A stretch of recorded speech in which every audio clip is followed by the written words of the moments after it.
Camarades peuple d'Afrique, figurez-vous que cela fait aujourd'hui 5 mois que les planteurs de Côte d'Ivoire n'ont pas encore reçu l'argent de leur cacao. Les acheteurs sont venus les voir. Ils ont pesé leur cacao, ils ont récupéré leur cacao et ils leur ont donné des reçus. C'est avec ces reçus-là qu'ils se promènent aujourd'hui. L'argent est sur le reçu, mais ils n'ont pas l'espèce en poche ni à banque. Frère, on va écouter ici ce reportage parce que l'affaire devient grave. L'affaire devient grave en ce sens que l'État dramanistanais, les braqueurs de Draman là, ils veulent venir mettre l'âme dans leur argent. Si tu as, sur ton reçu 20 millions, eux ils vont venir mettre l'âme dedans pour te donner au moins 9 millions. Donc les planteurs disent ils ne sont pas d'accord. Attaquer. Et moi je suis d'accord avec les planteurs. Camarades peu d'Afrique, on va écouter ici ce reportage. Et puis Bokole va décortiquer aisément, tranquillement et normalement. On est parti. Devenu le symbole de la crise de l'or brun ivoirien. Pour éviter qu'elles s'abîment dans l'humidité des hangars où elles sont entreposées depuis plusieurs mois faute d'être vendues, les fèves de cacao sont régulièrement mises à sécher sur des bâches à l'extérieur. On est obligé de temps en temps d'exposer ça au soleil pour vraiment limiter les dégâts. Sinon, véritablement, la moisissure va entrer effectivement dans le produit. Mais même en bon état, les coopératives ne savent pas à qui et combien vendre leurs fèves. Dongo Yaoukra travaille avec quelques 2300 producteurs. Nous avons déjà des stocks de 380 tonnes, dont la moitié a été payée cash aux producteurs. Donc quand nous faisons nos calculs, nous nous retrouvons à 230 millions de pertes si nous vendons le produit à 1200 francs. Le prix d'achat du cacao est fixé 2 fois par an aux alentours d'octobre puis du mois d'avril. La dernière fois donc, le 1er octobre 2025, à moins d'un mois de l'élection présidentielle, l'État ivoirien l'établissait à 2800 francs CFA le kilo. Un record déjà bien au-dessus alors des prix du marché. Mais entre-temps, le cours mondial s'est effondré et début mars, les autorités ramenaient le prix du kilo à 1200 francs CFA, rendant très difficile l'écoulement des stocks qui s'accumulent depuis plus de 4 mois. Ce jour-là, dans cette réunion de crise convoquée par la coopérative, les planteurs brandissent le reçu où est inscrit le prix qui leur avait été promis, 2800 francs le kilo. Avec les 2800 là, on doit payer la scolarité de nos enfants. Avec les 2800, on doit payer des crédits à l'hôpital. Avec les 2800, les patrons doivent payer leurs manœuvres à 2800. Le gouvernement n'a qu'à voir. Ou bien, on se dira tous que les 2800 étaient une affaire de campagne électorale. Pour ces producteurs, c'est comme si on arrêtait un match de foot en cours pour en changer les règles avant de reprendre. Face à la grogne, l'État ivoirien s'est engagé à racheter la majeure partie du stock, soit 100 000 tonnes au prix initial de 2800 francs, mais n'a pour l'heure pas totalement tenu sa promesse. Dans cette coopérative, par exemple, seules 45 des 380 tonnes d'invendus ont été enlevées. Voilà. Vous avez vu, les planteurs eux-mêmes, ils ont lâché le mot. On dira que c'est à cause c'est un prix de campagne électorale qu'ils ont donné. Ils ont lâché le mot. Frère, je voudrais ici féliciter d'abord cette coopérative, d'abord, parce que ce reportage-là, c'est parce que eux, ils ont organisé une réunion de crise et ils ont invité les journalistes à venir. Donc, je voudrais les féliciter. Parce que, pourquoi je dis que je voudrais les féliciter, chers camarades? Parce que Alassane Ouattara a fait croire au monde entier que le problème du cacao est totalement résolu en Côte d'Ivoire. C'est-à-dire qu'il n'y a plus de crise dans le secteur cacao. Pourquoi il dit ça? Vous avez que DRA, il a été installé par la France. Et il travaille pour la France. Ça, c'est-à-dire que ça, il n'y a même pas de doute. Ceux qui doutent encore de cela, mais qu'ils enlèvent tout doute de leur tête. Vous savez comment coûte une bombe? Vous savez comment coûte un obus de, comment on appelle ça, de rafale? Mais c'est des millions, c'est des millions. La France ne va pas mobiliser. C'est rafale, tout son arsenal, tirer l'OTAN avec engager des troupes au sol pour aller attraper Gbagbo. À cause de quoi? Parce que Ouattara est trop joli, quoi. Parce que Sarkozy et puis Ouattara sont trop amis, quoi. Non, c'était une reconquête de la Côte d'Ivoire. La France a reconquis la Côte d'Ivoire. Elle avait perdu la Côte d'Ivoire avec l'avènement de Laurent Gbagbo au pouvoir en 2000.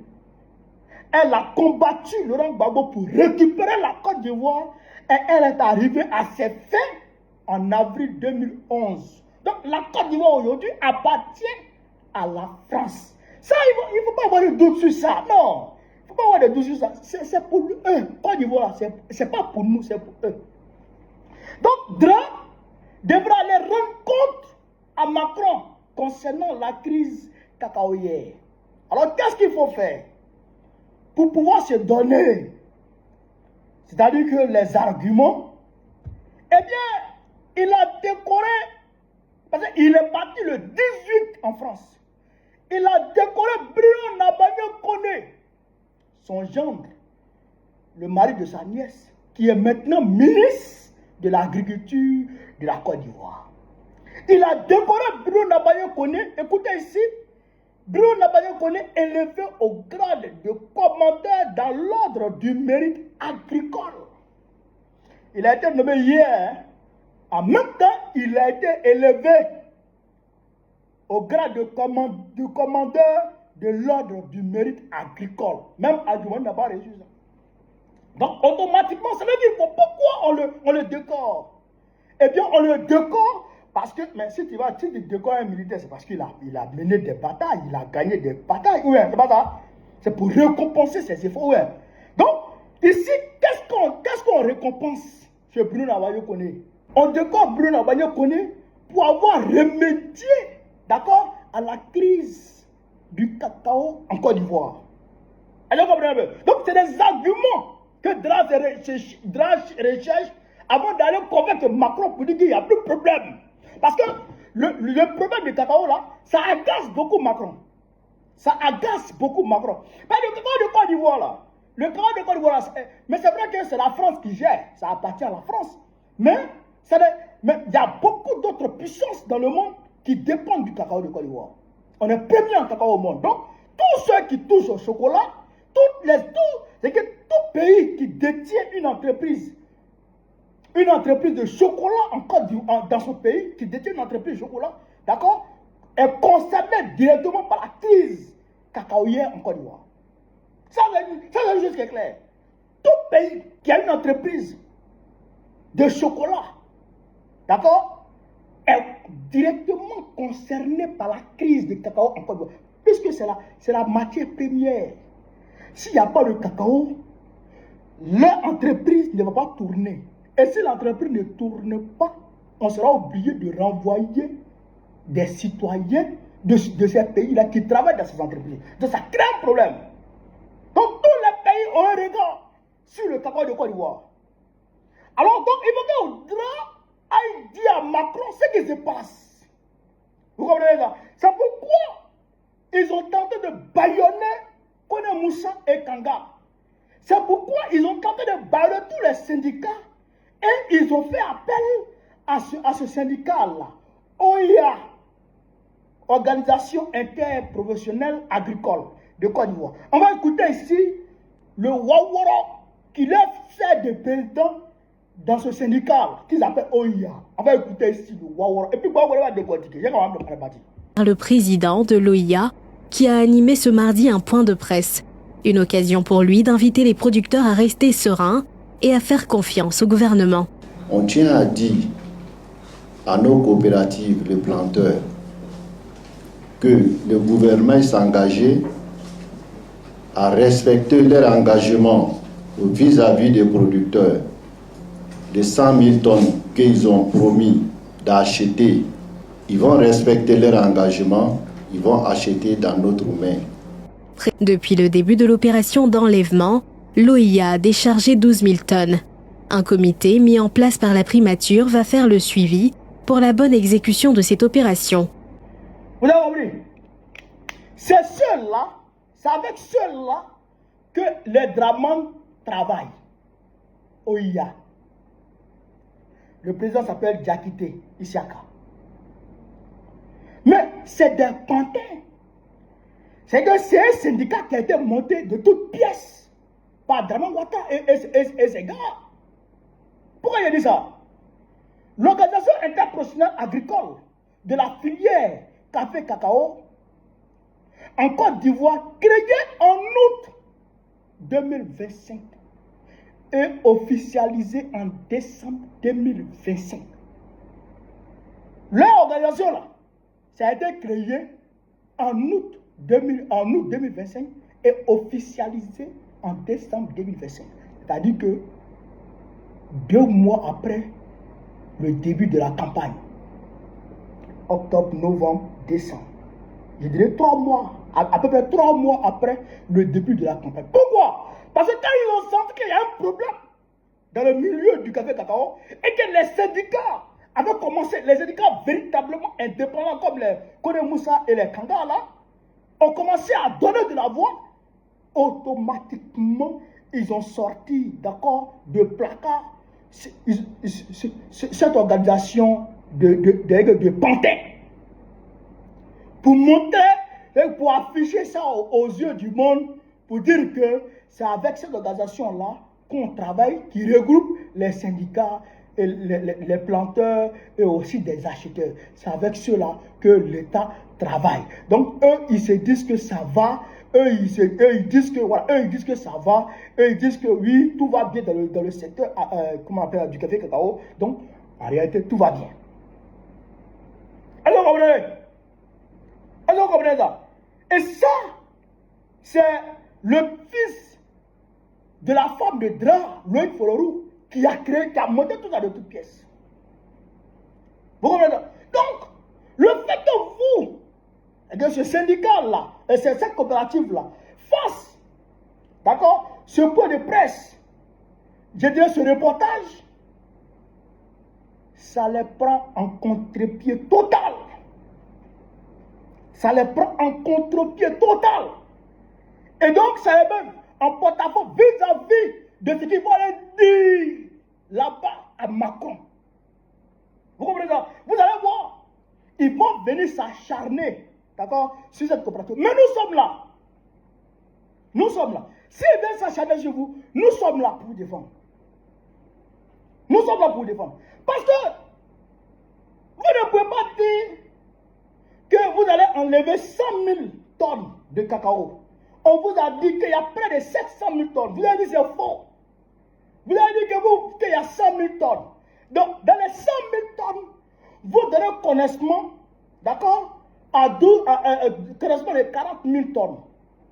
Dans les connaissements de 40 000 tonnes qui ont été donnés là, seules 12 000 tonnes de connaissements ont été validées. Et quand on regarde, dans les 12 000 tonnes de connaissements validés là, c'est les magasins des Libanais seulement qui sont vides. C'est les camions des Libanais seulement qui sont, d'accord, qui sont autorisés à aller décharger. Et vous comprenez là? C'est-à-dire que vous dites, ce n'est pas de la fabulation, c'est la réalité du terrain. C'est les connaissements des Libanais qui sont validés. Les coopératives sont là. Les coopératives sont là. Donc, non seulement les 100 000 tonnes qu'eux-mêmes ils ont données là, ils n'arrivent pas à enlever, mais ils veulent venir récupérer le cacao qui est déjà stocké chez les plantes, chez les coopératives. Ils veulent venir récupérer ça en raison de 1200 francs le kilo. Or, les gens ont pesé avec les planteurs en raison de 2800 francs le kilo. Donc, ça veut dire qu'ils veulent faire perdre non seulement les coopératives, mais aussi ils veulent faire perdre les planteurs. Or, je dis bien, Adjoumani nous avait dit ceci. On va écouter ici Adjoumani. Adjoumani nous avait dit ceci. Chaque fois qu'on Afrique, on écoute Adjoumani. Partagez la vidéo, on n'est pas dit. On écoute Adjoumani. Stabilisation qui permet de le faire. Si vous n'étiez pas dans un processus de stabilisation, que vous êtes dans la libéralisation, en vente en spot, dès que le prix chute, mais le prix auquel vous allez acheter le kilogramme de cacao aussi va chuter. Mais dans notre cas d'espèce, même si aujourd'hui, on est aujourd'hui à 6 000 $ la tonne. Si on tombe à 1 000 $ la tonne, la Côte d'Ivoire est tenue de respecter le prix plancher à 1 500 parce que les réserves dues à cette stabilisation nous permettent d'atteindre cet objectif. Mais si les... Donc, les réserves de stabilisation, là, le fonds de stabilisation, là, c'est où? Vous avez dit qu'il y a un fonds de stabilisation qui existe. Mais ce fonds-là, il est où? Où il est? Où il est? Le fonds de stabilisation, il est où? Donc, moi, je demande au planteur de catégoriquement réviser qu'on vienne prendre le cacao à 1200. Le cacao qui est déjà stocké le cacao qui a été déjà enlevé, donc vous avez le reçu en raison de 2800. Vous ne devrez jamais accepter qu'on vienne mettre l'âme dans votre argent. Parce qu'il y a un fonds de réserve qui permet de stabiliser, selon eux. Donc ce fonds de réserve là, il faut que ça sorte. Il faut qu'on voit clair dedans. Il est où? Le fonds là, il est où? Là, il y a Moi je vous le dis. Levez-vous. Parce qu'on a affaire à des braqueurs. On a affaire à des braqueurs. Vous avez entendu les planteurs et même ont dit qu'en réalité, ils seront tentés de dire que c'était un prix de campagne électorale. Mais si c'est un prix de campagne électorale, c'est-à-dire que vous les planteurs, Alassane Ouattara ne vous respectez pas. Il a fait preuve de démagogie notoire. Il vous a trompé, il vous a trahi, il vous a menti. Oh, nous vous avions dit. On vous avait dit, on vous a dit que Dramane Ouattara n'est pas bon. Il faut le chasser.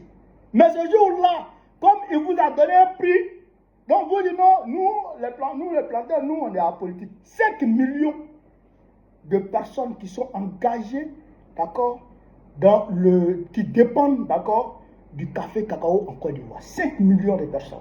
Toutes ces 5 millions de personnes-là sont restées bouche bée, sont restées en marge de la lutte.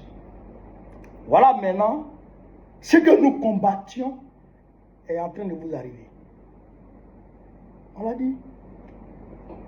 Ce qui arrive à Naklaga arrive à Naklogo. Mais nous, au lieu de rester en marge de votre combat, on ne peut pas le faire.